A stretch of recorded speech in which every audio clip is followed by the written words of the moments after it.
안녕하세요. 김정호의 경제TV.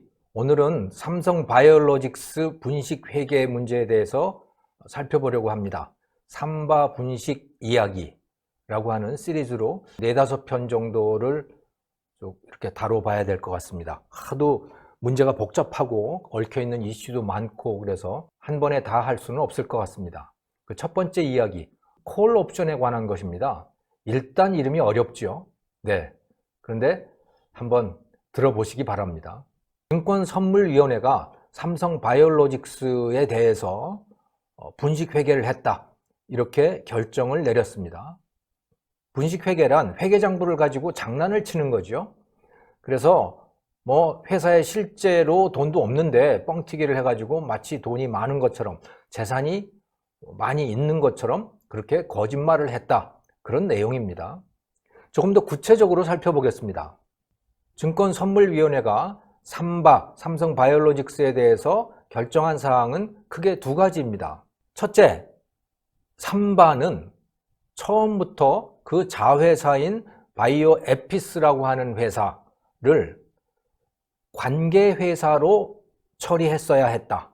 종속회사로 처리한 것은 분식회계다, 이렇게 판결을 냈습니다. 시작부터 너무 어렵죠?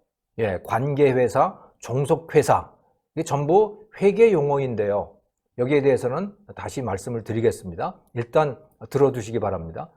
증권선물위원회의 입장에서는 원래부터 관계회사로 처리했어야 하는 에피스라는 회사를 삼성바이오로직스가 종속회사로 처리를 했기 때문에 이것은 분식회계다, 이렇게 판결을 했고요. 두 번째는 원래부터 관계회사였음을 2015년에 알았는데, 그때 알아챘었는데 알고도 과거의 것들을 바꾸지 않았다. 그러니까 이것은 고의적으로 회계장부를 조작한 것이다, 이렇게 판결을 내렸습니다.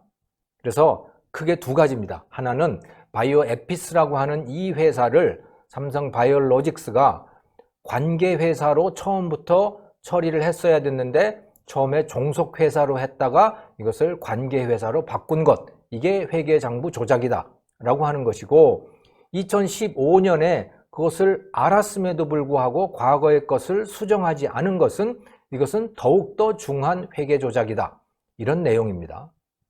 여기서 관계회사, 종속회사라고 하는 건 전부 회계 용어인데요. 관계회사라고 하는 것은 다른 자회사 같은 다른 회사에 대해서 투자를 했는데 그 회사가 전적으로 자기가 통제하는 회사가 아니고 다른 누군가와 공동으로 통제하는 일종의 동업관계인 그런 회사다, 그 자회사가 말이죠. 그러면 그것을 관계회사라고 부르는 것이고요. 그게 아니고요, A라는 회사가 B라는 회사에 투자를 했는데 A는 B를 전적으로 통제한다. 그래서 B는 전적으로 A에게 종속이 되어 있다. B는 A가 하라는 대로 해야만 한다. 이런 관계는 종속회사라고 부릅니다. 그래서 관계회사, 종속회사라고 하는 이 이야기가 나오는 거죠. 증권선물위원회는 삼성바이오에피스라고 하는 이 회사가 처음부터 삼성바이오로직스의 관계회사였는데 이것을 왜 종속회사라고 처리를 했느냐, 그리고 왜 중간에 관계회사라고 바꿨느냐, 이것을 문제 삼고 분식회계라고 지적을 하고 있는 것입니다. 결정 내용이 2가지이지만 결국 2번째의 결정사항, 즉 알고도 왜 바꾸지 않았느냐, 과거의 것을 바꾸지 않았느냐라고 하는 이것은 첫 번째의 그 결정, 즉 처음에는 종속회사였다가 나중에 관계회사로 바꾼 것이 이게 분식회계다라고 하는 이 결정의 연장선상에 있는 것이기 때문에 결국은 첫 번째 판결이 가장 중요한 것이지요. 무슨 말인지 하나도 못 알아들으시겠죠? 정말 어렵습니다. 이게 전부 회계와 관련된 그런 사건이기 때문에 회계 용어를 써야 하고 그 회계 용어는 우리가 일상적으로 쓰는 그런 용어들이 아니잖아요. 그래서 알아듣기가 매우 어렵습니다. 저도 이거 이해하느라고 머리에 쥐나는 줄 알았습니다. 근데 일단 좀 들어주시기 바랍니다. 자, 이것을 이해하기 위해서는 이 삼성 바이오로직스 또 삼성 바이오 에피스, 앞으로는 에피스라고 부르겠습니다만은 이 삼바와 에피스의 역사를 좀 아실 필요가 있습니다. 이건희 회장이 활동하던 시절에 삼성그룹이 소위 신수종 사업이라고 하는 것을 찾아 나섰습니다.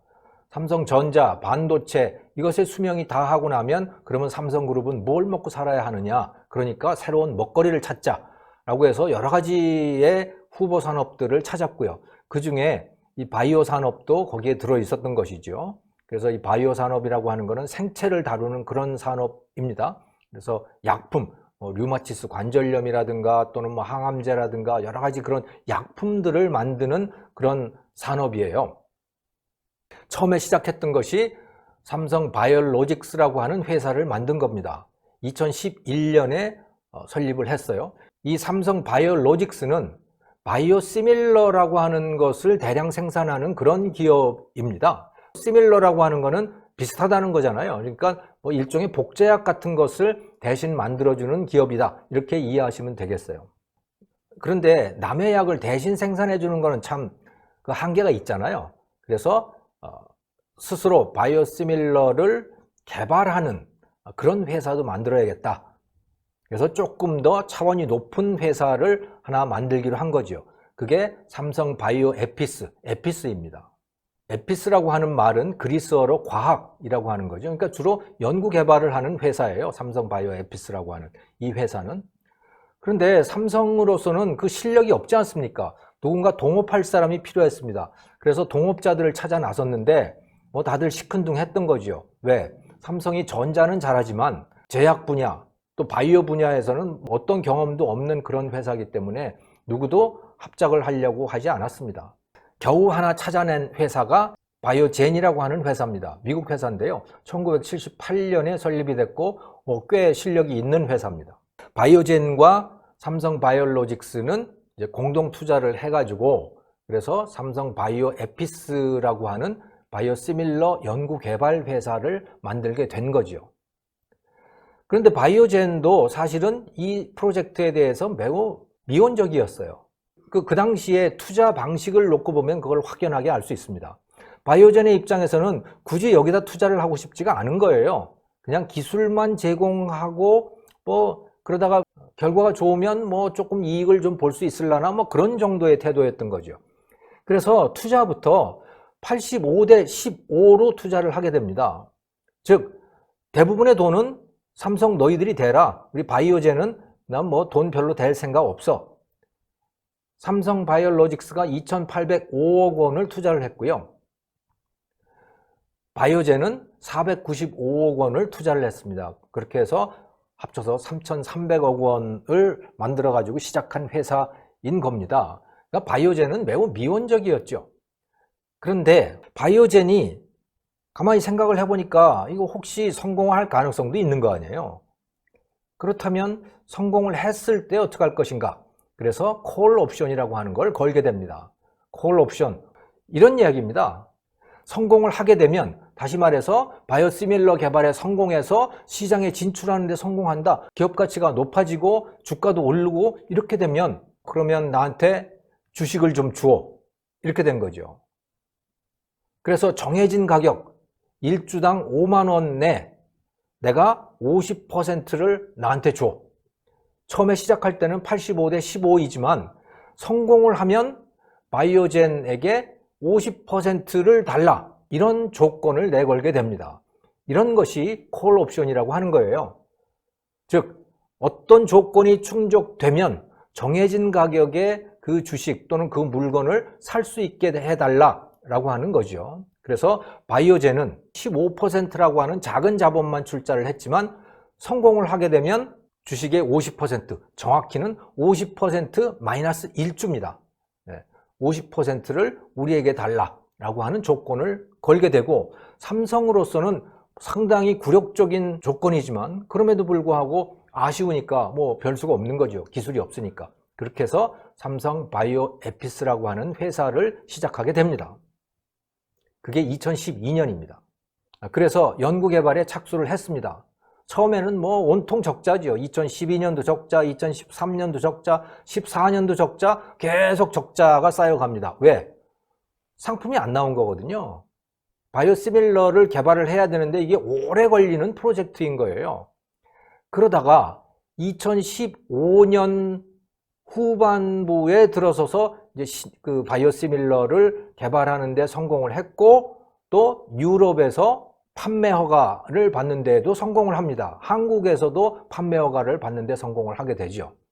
그러니까 회사의 가치가 높아지게 되잖아요. 자, 이렇게 되면서 이 회계상의 변화가 일어나기 시작합니다. 여기에서 이제 분식 논란이 불거지게 되는 것이죠.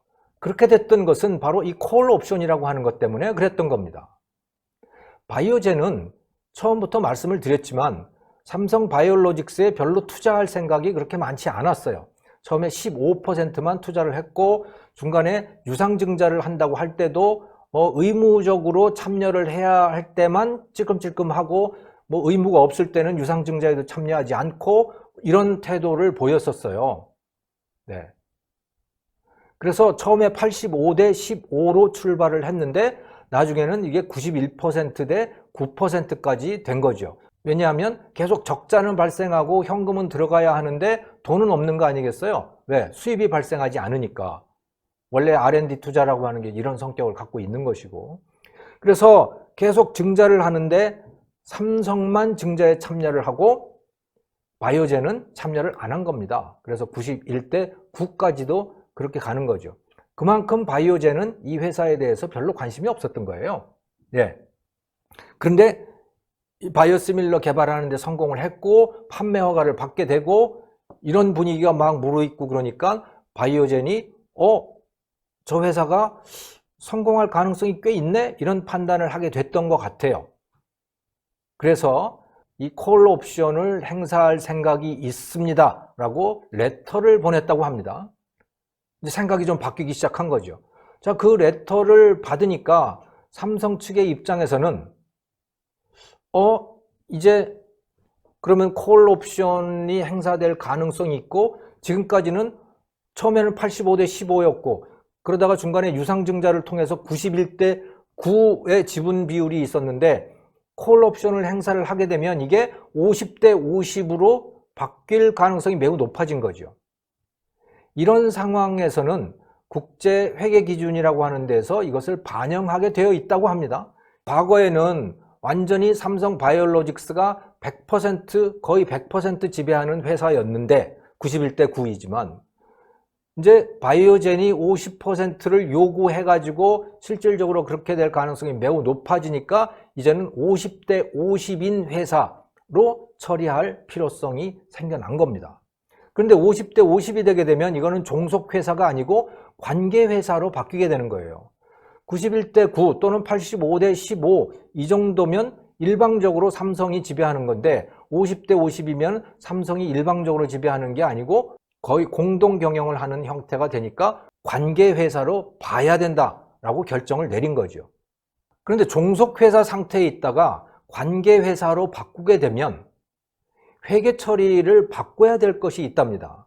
에피스를 삼바의 종속회사로 처리할 때는 삼바가 에피스에 투자했던 그 금액을 그대로 적어 놓는다는 거죠. 원가 방식이라는 거예요. 그게 2,900억 정도랍니다. 그게. 그런데 이것을 종속회사였다가 관계회사로 바꾸게 되면 어떻게 해야 되느냐? 자기들이 투자한 그 금액의 원가 2,900억이 아니고 투자를 해서 만들어 놓은 그 에피스라고 하는 회사의 가치가 얼마냐, 시장 가치가 얼마냐, 그것을 회계 용어로는 이제 공정가치라고 부르는데 그 공정가치가 얼마냐라고 하는 것을 따져서 원가 대신에 그 금액을 넣어야 된다는 거예요. 그게 국제회계 기준이랍니다.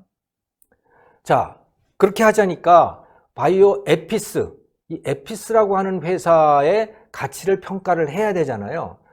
그 가치, 에피스의 장부에는 그게 2,900억으로 적혀 있었대요. 지금까지 투자된 그 금액이 2,900억인 거죠. 그런데 이제 안진회계법인의 의뢰를 해가지고 또 삼성도 자체적으로 평가를 한 것이기도 하고 그렇게 해봤더니 그 금액이 5조 2,700억으로 평가가 됐다는 겁니다.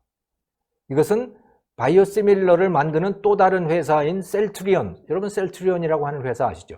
이 셀트리온의 절반 정도 되는 그런 금액이라고 해요. 5조 2,700억으로 그렇게 에피스의 가치가 평가가 되니까 바이오로직스는 거기에 91%를 갖고 있는 거 아닙니까? 곱하기 0.91 하고 거기에서 콜 옵션을 행사를 하게 되면 바이오젠이 콜 옵션을 행사를 하게 되면 거기에서 또 회사의 가치가 바이오젠으로 또 빠져나가게 되잖아요. 그 부분, 그걸 콜 옵션 부채라고 부릅니다만은 그걸 빼고 또 법인세를 빼고 이렇게 해가지고 삼성 바이오로직스의 장부에다가는 한 2조 정도를 거기다가 기장을 해놨대요. 원래는 그게 2,650억이었는데 그게 한 2조 정도로 이렇게 가격이, 그 가치가 늘어나게 된 겁니다. 그러니까 삼성 바이오로직스는 그 해에 흑자가 발생을 하게 되는 거예요. 그만큼이 이익으로 기장이 되니까. 현실적으로는 하지만 이익은 없었어요. 장부상으로 그런 이익이 발생을 하게 된 겁니다. 그리고 이것이 분식회계 논란의 출발점이기도 한 거예요, 사실은. 네. 즉, 계속 적자가 발생하는 기업이 어떻게 1조 9천억이라고 하는 그 큰 흑자를 기록을 하게 되느냐. 이것은 그러니까 거짓말이다. 이거는 장부 조작이다. 이렇게 된 것이죠. 이 부분은 좀 비유를 통해서 이해를 해보시면 좋을 것 같습니다. 이거는 신의 한수의 신혜식 대표가 쓴 그 비유인데요. 예, 제가 여기서 그 아이디어를 빌려오는 겁니다. 자, 화가가 그림을 그립니다. 그리자면 종이도 있어야 되고 뭐 액자도 있어야 되고 그림도 있어야 되고 그렇잖아요. 자, 그래서 종이, 캔버스 이런 거 10만 원어치, 또 액자 10만 원어치, 물감 10만 원어치를 샀습니다. 그래서 원가 30만 원이에요. 그래서 그림을 그렸습니다. 연말쯤 가서 화가가 그 그림의 가치를 장부에 적어 놓을 필요가 생겼습니다. 전문가에게 의뢰를 해가지고 이 그림의 가치가 얼마입니까? 하고 감정을 한 거예요.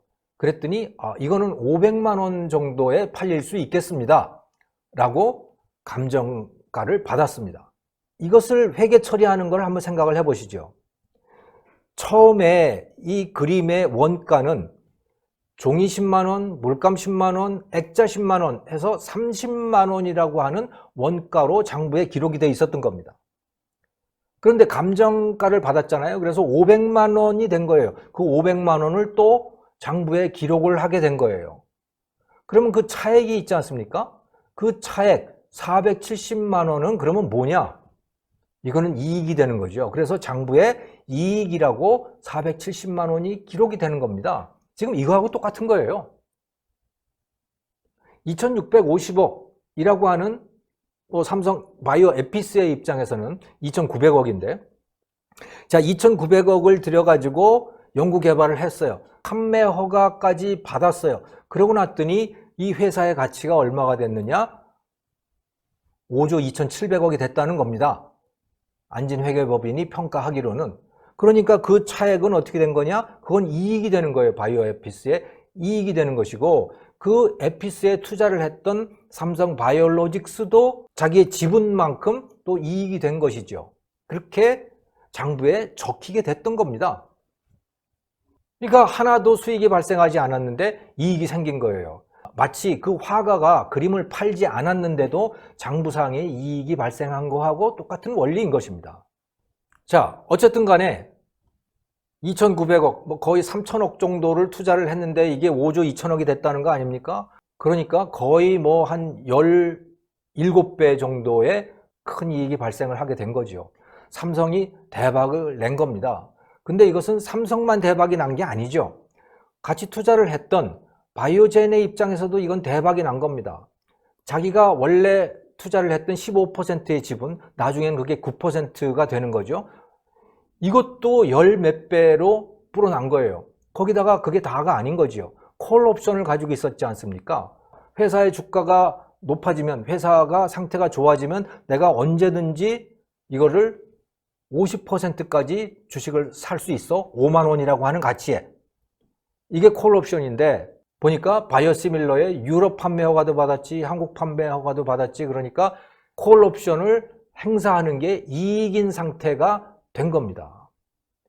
이것을 이쪽 금융시장에서는 내가격 상태, in the money라고 하는 그런 용어로 부릅니다만은 아무튼 내가격 상태가 된 거예요. 쉽게 말하면 5만 원 주고 그 회사의 주식을 사면 많이 살수록 이익이 된다. 그런 상태가 된 거죠. 그러니까 당연히 콜옵션을 행사하려고 하겠지요. 그래서 레터도 보냈던 것이고 지금까지는 이 사람들이 경영에 관심이 없었는데 지금부터는 공동 경영을 하려고 하겠구나. 50대 50을 전제로 해서 회계 처리를 해야 되는구나 하고 삼성 바이오로직스 측은 그렇게 결정을 했다는 겁니다.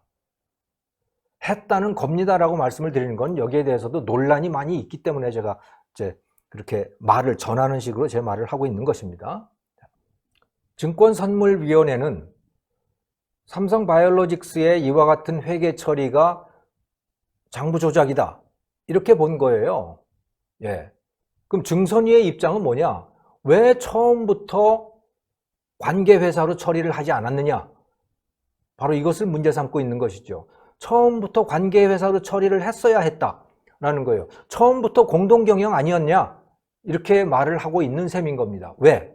콜옵션이라고 하는 게 있었잖아. 콜옵션이라고 하는 게 있었으면 그러면 그것은 언제든지 행사될 가능성도 있는 것이고 그렇기 때문에 너희는 그것을 전제로 해가지고 처음부터 관계회사로 회계 처리를 했었어야 해. 처음에는 종속회사로 했다가 중간에 관계회사로 바꾸는 것은 너희는 잘못이야. 장부 조작이야. 이렇게 결정을 내린 것이죠. 그런데 삼성 바이오로직스의 입장은 뭐냐면 처음에는 투자 비율 자체가 85대 15였고 그래서 처음에는 바이오젠이라고 하는 회사가 이 에피스의 경영에 참여할 의사도 없었다. 유상증자 하는데도 참가하지 않아서 계속해서 삼성 바이오로직스의 지분이 85%로 있다가 91%까지 커졌다라고 하는 걸 보지 않았느냐. 그러니까 그들은 처음부터 경영에 관심이 없었던 것이다. 그러니까 종속회사로 처리를 하는 게 맞다. 근데 그런 상황이 바뀐 것은 중간에 바이오시밀러 개발이 이루어지고 판매 허가를 받으면서 바이오젠이 콜옵션을 행사하기로 마음을 바꾸게 됐다. 그때부터 삼성 바이오로직스가 공동 경영이라고 하는 걸 전제로 해서, 즉 관계회사임을 전제로 해서 그때부터 회계 처리를 하는 것이 그게 바로 맞는 것이다. 원래부터 관계회사로 회계 처리를 했었다면 오히려 그것이 분식회계가 되는 것이다. 이렇게 삼성 바이오로직스 측은 이야기를 하고 있는 것이죠. 즉 이 문제의 핵심에는 콜 옵션을 바이오젠이 어떻게 바라봤는가라고 하는 것이 있는 겁니다. 처음부터 바이오젠은 그 콜 옵션을 행사할 생각이 있었던가? 아니면 바이오시밀러가 개발이 되고 그것의 판매 허가를 받을 무렵부터 콜옵션을 행사할 마음이 생겼던 것인가? 만약에 처음부터 콜옵션을 행사할 생각이었다고 판단한다면 증권선물위원회의 판결이 맞는 것입니다. 그게 아니고 처음에는 생각이 없었는데 나중에 시밀러 개발에 성공을 하고 판매 허가를 받고 그러는 분위기가 무르익으면서 그때부터 콜옵션을 행사할 생각이 생겼는가? 이렇게 본다면 삼바 측의 견해가 옳다고 보는 것이죠. 저는 삼바 쪽이 더 설득력이 있다고 봅니다만 여러분의 견해는 어떠신지 모르겠습니다. 저는 증권선물위원회의 이 판단이 정말 납득이 안 됩니다. 저는 여기서 문제를 삼는다면 크게 두 가지일 것 같아요. 왜 5조 2,700억이나 되는 그 큰 금액으로 평가를 했느냐라고 하는 이 문제, 이것은 사실은 여기에는 논란의 여지가 굉장히 많다고 저는 봅니다. 또 하나는 실제로 바이오젠이 콜 옵션을 행사한 것은 2018년 6월이었어요. 그런데 이것을 콜 옵션을 행사한 것을 전제로 해가지고 회계 처리를 시작한 것은 2015년 말이거든요. 그러면 어떻게 생각해 보면 너무 빨리 콜옵션의 행사를 전제로 해가지고 회계 처리를 한 것일 수도 있단 말이죠. 그러니까 오히려 문제가 된다면 왜 2015년 말에 관계회사로 했느냐, 2018년 6월부터 관계회사로 처리했어야 되는 거 아니야? 라고 하는 것을 문제 삼을 수는 있을 것 같은데, 그게 아니고 왜 처음부터 관계회사가 아니었느냐? 이렇게 해서 분식회계라고 얘기를 한다는 거는 저는 도저히 납득이 안 됩니다. 상식적으로. 처음에는 뭐 거의 확실하게 종속회사였던 것 같은데, 그리고 무엇보다도 회계와 관련된 이 대부분의 이 사항들은 다 공개적으로 처리된 것들인데, 이것을 과연 회계장부 조작, 거짓말 이런 걸로 받아들여야 되는 건가? 이 일련의 사태들, 이 복잡한 사태를 바라보는 관점의 차이는 분명히 있을 수 있는데, 그게 아니고 이것을 거짓말을 했느냐 안 했느냐의 문제로 바라봐야 되는가? 거기에 대해서는 굉장히 의문이에요. 여러분들의 견해는 어떠십니까? 이 삼성 바이오로직스 사태는 앞으로도 상당히 오래 갈 것 같습니다. 그리고 파장도 매우 클 것 같고, 시청자 여러분들도 한번 깊이 생각을 해보시고 여론을 형성하는데 여러분들도 좀 나서 주셔야 되는 거 아닌가 하는 그런 생각을 해봤습니다. 감사합니다.